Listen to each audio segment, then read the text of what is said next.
Type number 13 discuss करेंगे।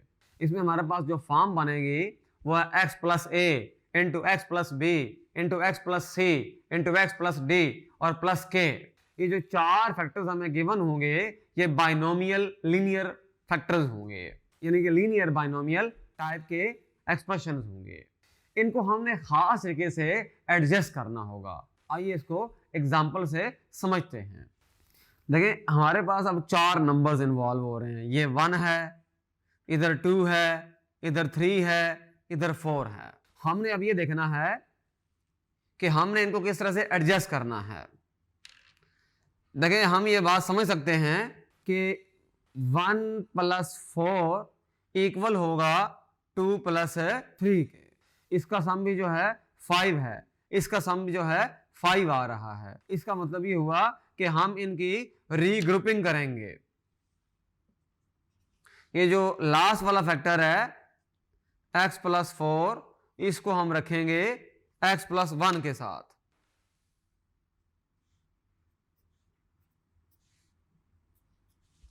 और ये जो दरमियान वाले दोनों फैक्टर्स हैं x + 3 को पहले लिख लेते हैं, x + 2 को बाद में।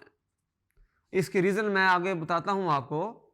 ओपन करें जरा इसको। x + 1 + 4 x + 1, ये पहले वाले ग्रुप को हमने ओपन किया, सिंप्लीफाई किया। अब हम सेकंड वाले ग्रुप को सिंप्लीफाई करेंगे।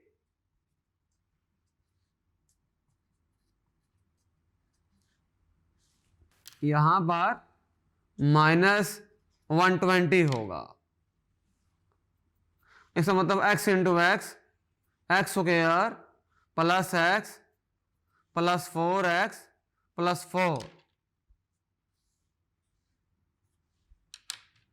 x × x, x² + 2x + 3x + 6। इसको लिख सकते हैं x² + 5x + 4, और ये भी लिखा जा सकता है x² + 5x + 6 -120। रीग्रुपिंग करने का जो फायदा है वही हुआ कि सेम चीज हमारे पास रिपीट हो गई है। अब हम लेट करेंगे, लेट y = x² + 5x। तो बेसिकली हमारे पास ये स्टेप 1 था इसका, और यहां से अब हमारे पास स्टेप 2 स्टार्ट हो रहा है।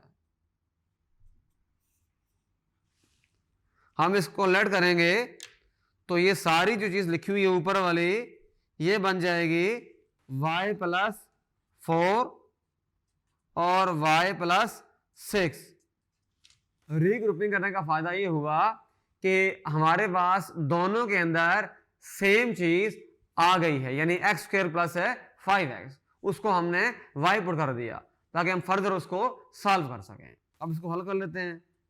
y × y + 6, 4 × y + 6 -120, y × y, y² 6y, 4y 24 -120, तो ये आ जाएगा y² + 10y -96।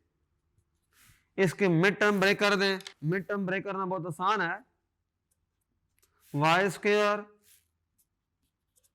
16y -6y -96। Further y common लें, -6 कॉमन ले लिया जाए, तो हमारे पास आ जाएगा y + 16 × y -6 आ गया। अब y के वैल्यू दोबारा पुट करें, x² + 5x + 16, x² plus 5x minus 6 x square plus 5x plus 16, इसकी मिड टर्म ब्रेक हो सकती है।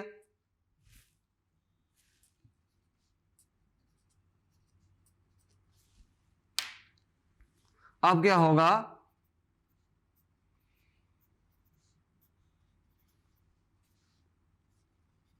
x कॉमन आ गया, x माइनस 1, 6 कॉमन आ गया, x माइनस 1। इसको लिख सकते हैं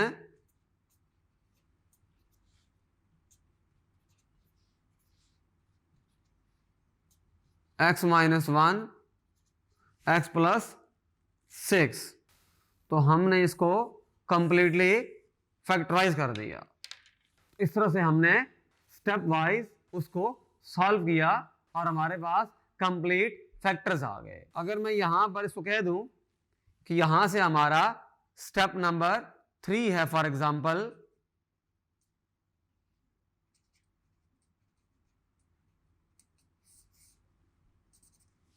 तो स्टेप 1 के अंदर हमने उसको रीग्रुप किया, स्टेप 2 के अंदर जो सेम चीज आ गई उसको y पुट कर दिया, स्टेप 3 के अंदर हमने y की वैल्यू को रिप्लेस किया उसकी जो ओरिजिनल वैल्यू थी, फिर हमारे पास आंसर आ गया। Thank you.